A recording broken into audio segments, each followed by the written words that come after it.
your previously decreed date of death, as well as the new date of death that came as a result of you making dua, or as a result of you. Han Meditation. Hello guys, I am Han, this is Kelly. Hello. We are Han Meditations. We're back with another interesting video. So find somewhere comfortable to sit and watch, and let's get right into it. Prophet ﷺ said that Allah subhanahu wa ta'ala created al-qalam. He created the pen.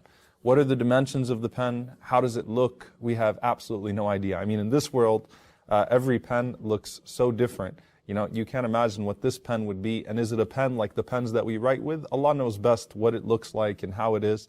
But Allah subhanahu wa ta'ala created the pen. And the Prophet ﷺ says, فَقَالَ لَهُ أُكْتُبْ. Allah subhanahu wa ta'ala said to the pen, write. قَالَ رَبِّي وَمَاذَا أَكْتُبْ. And the pen said, oh my Lord, and what should I write? قَالَ أُكْتُبْ مَقَادِيرَ كُلِّ شَيْءٍ حَتَّى تَقُومَ سَاعَةً. Allah subhanahu wa ta'ala said to the pen, write the details, the decree of everything that will happen and that is decreed until the establishment of the hour, until the hour begins and commences. And the Prophet ﷺ, he said, مَنْ مَاتَ عَلَى غَيْرِ هَذَا فَلَيْسَ مِنِّي. Whoever dies believing in anything other than this, then he is not from me. So the Prophet ﷺ said this took place 50,000 years before the creation of the heavens and the earth. Allah subhanahu wa ta'ala already had al-qalam, this pen, write down everything. So the qalam, the pen, which was created 50,000 years before the heavens and the earth, wrote in what's known as al-lawh al-mahfuz, the preserved and protected tablet. Allah calls it al-lawh al-mahfuz because it's protected from any changes, and it's also protected from access. No one can access this preserved tablet, not from the human beings, nor from the jinn, not even from the angels, not even from the malaika. Only Allah subhanahu wa ta'ala has access to al-lawh al-mahfuz, and so it's protected, it's preserved. Only Allah knows what's within it. And Allah subhanahu wa ta'ala, He calls it many things in the Quran. Allah calls it Kitabun Mubin, Imamun Mubin, a clear book, so there's nothing ambiguous in that book. It documents everything precisely. Allah calls it Kitabun Mastur, an unrolled, untouched tablet, right? So it's never been touched. It's never been, the papers are not wrinkled in any way. And of course the papers don't look like the papers that we have as well. It's a very special type of book. And Allah subhanahu wa ta'ala says, مَا فَرَّطْنَا فِي الْكِتَابِ مِنْ شَيْءٍ. That there is no knowledge that is missing from that book. Everything is within that book. Even, as Allah tells us, even a leaf falling from a tree. Now think about how extraordinary that is. A leaf falling from a tree, at what speed it will fall, what type of leaf it will be, what land it will fall upon, what will happen to it, who will pick it up, when will it dissolve. All of that has already happened. That's happening right now. You might run over something as you're driving with your car. Allah subhanahu wa ta'ala decreed that. While you're opening a door, you might struggle with the knob, or you might turn it the wrong way. It's already written in al-lawh al-mahfuz 50,000 years before the creation of the heavens and the earth. And we could look at that with a sense of optimism as well. And Imam al-Sha'bi rahimahullah ta'ala, he was once sweet talking his wife, and he said, isn't it amazing that 50,000 years before Allah introduced the skies to the seas, He already wrote down your name next to me. So it was 50,000 years before the creation of the heavens and the earth. Our names were already written down next to each other. So everything is within al-lawh al-mahfuz. Everything is within that preserved tablet. Everything that would have happened, that has happened, that will happen. And we don't have much about the description of it, except for a pretty lengthy narration from Abdullah bin Abbas radiallahu ta'ala anhu. And Ibn Abbas radiallahu ta'ala anhu, he says that al-lawh al-mahfuz is preserved in al-bayt al-ma'mur, which we'll probably talk about later inshallah ta'ala, the frequently visited home where the malaika, the angels, do tawaf. And it's preserved directly under the arsh of Allah subhanahu wa ta'ala, directly under the throne of Allah subhanahu wa ta'ala in the seventh heaven. And he said it's made of red rubies. And of course not the red rubies that we see. It's made of a special type of red rubies. Its upper end is tied to the throne of Allah subhanahu wa ta'ala, and its lower end reaches towards the angels. Its script is light, and its pen is light. He said Allah glances at it many times, hundreds of times a day, And with each glance, He does what He wills. He exalts one who is humble, He humiliates one who is honorable, He enriches one who is poor, He impoverishes one who is rich, He gives life to one person, He gives death to another person, and He does whatever else He wills. La ilaha illahu, there is no God but He. Now that brings about a very important question. If Allah subhanahu wa ta'ala has already written everything down with al-qalam, with the pen, and if it's all contained in a lawh al-mahfuz, in the preserved tablet, and everything that was to happen has already been written down, then how is it that we have any role in altering our destiny? How is it that anything can be erased or confirmed? Is Allah subhanahu wa ta'ala talking about al-lawh al-mahfuz, or is Allah subhanahu wa ta'ala talking about something else? Well, the Prophet ﷺ, he clarifies that in that very hadith of Ibn Abbas radiallahu anhu that we discussed, where the Prophet ﷺ is telling him to be mindful of Allah, and he tells him that if the entire world was to gather to benefit you with something, they would not be able to benefit you with anything unless Allah has written it for you. And if they were to gather together to harm you with something, they could not harm you with something unless Allah has written it for you.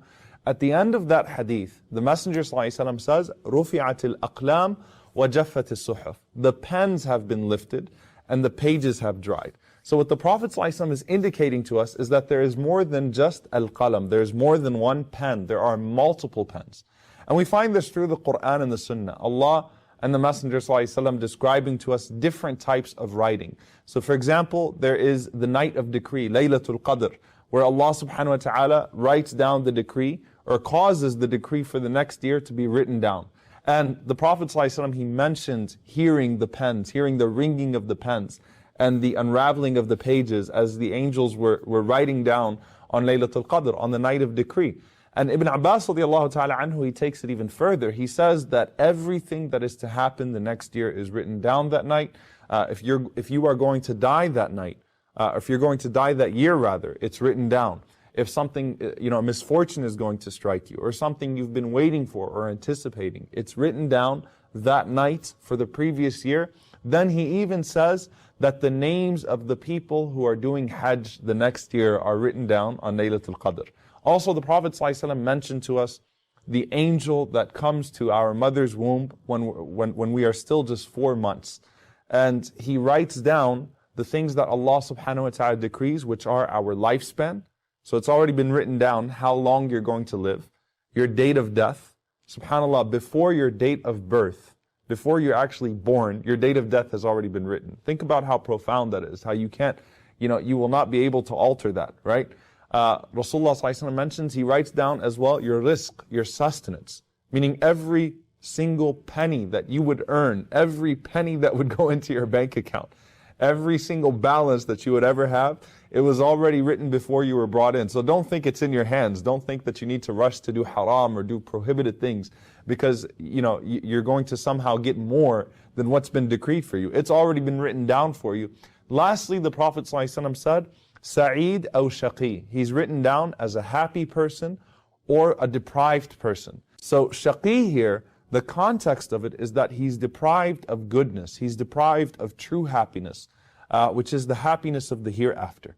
And that's something that's very profound as well, that we're already written that way once we're brought into this world. So again, how do we alter that?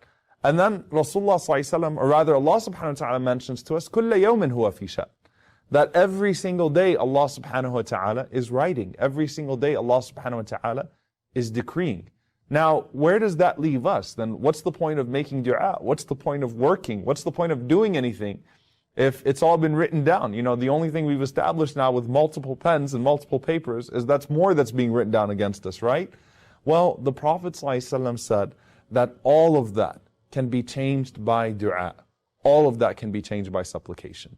Okay, the only thing that cannot be changed by virtue of supplication is al-lawh al-mahfuz, is the preserved tablet, because al-lawh al-mahfuz in its writing already takes into consideration what would have happened had you not made dua and what would happen as a result of you making dua. The records of the angels do not indicate that. So what that means is the records of the angels might say that your date of death is April 1st, 2015. Okay, but then you call upon Allah subhanahu wa ta'ala, or you do good deeds, because the Prophet ﷺ, he said that nothing causes the lifespan of a person to increase like his good deeds. So you do good deeds, and Allah subhanahu wa ta'ala, He sees that, and Allah subhanahu wa ta'ala causes your date of death to change. Now the angels' records would be changed. Al-Lawh al-Mahfuz would already have your previously decreed date of death, as well as the new date of death that came as a result of you making dua or as a result of you doing good deeds. So Al-Lawh al-Mahfuz is perfect. It already has that into consideration. The same way that, by virtue of you eating or drinking, you extend your life for another day, or by virtue of you taking this medicine, you overcome that sickness. Allah subhanahu wa ta'ala to consideration in Al-Lawh al-Mahfuz what would have happened had you not taken the medicine, and what does happen as a result of you taking the medicine. And so dua is spiritual medicine. Okay, dua, supplication is our spiritual medicine, and nothing is beyond our dua. Nothing is beyond our supplication. My favorite part of that is actually that it literally says that everything is written down. And I like how it said that even if everyone in the world got together to do harm to you or to do good to you, it literally could not happen unless God willed it so. Unless God wrote it down in the book, unless it's on the pen and paper that says that this will happen. It can or cannot happen to you. That is why whenever I told Kelly and everybody I know, whenever I was in the hospital with stage 5 kidney disease, I said it had to happen.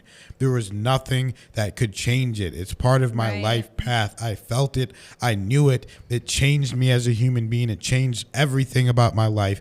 And it led me here to this very moment. So Kelly, go ahead and do it. We have to pray in about 3 minutes. So yeah, 100%. One of my favorite things lately learning about all the videos we do are all the connections that I keep finding in Islam and, the spiritual world, which is what we were, I guess you could say, heavily studying before we started learning about Islam. And there's so many connections. And this really reminds me of what is called the Akashic Records, which is a part of the spiritual world. And it's essentially the same thing that every single person, all their fates and all the same things it mentioned is written. And that is really, really interesting. And I also found it interesting that it said an angel comes at 4 months when the baby is in the womb. I believe that's exactly what it said. We'll have to probably look into that more at one point. Because another thing is said that the soul tends to come in to the baby in the womb around 4 months, which is what I've heard as well. So I think those are really two interesting things. And I don't know, maybe I'll write a book one day comparing all of these things. So we'll see. But I just find that very, very interesting. Maybe it's already written for me to do such things. Who knows? So that's what I'm saying. Maybe you will or you will. Yeah. So, if I meant to. Well, I think you should, and I think you should say it because you're a good writer. I will. Well, I do have books that will be written in my life. Thank you guys for watching. If you want Kelly to write a book, let her know in the comments, guys. Thank you for commenting. Thank you for sharing. Thank you for liking and subscribing. Thank you to everybody that donates to the channel. We love you guys so much, and we'll see you in the next video.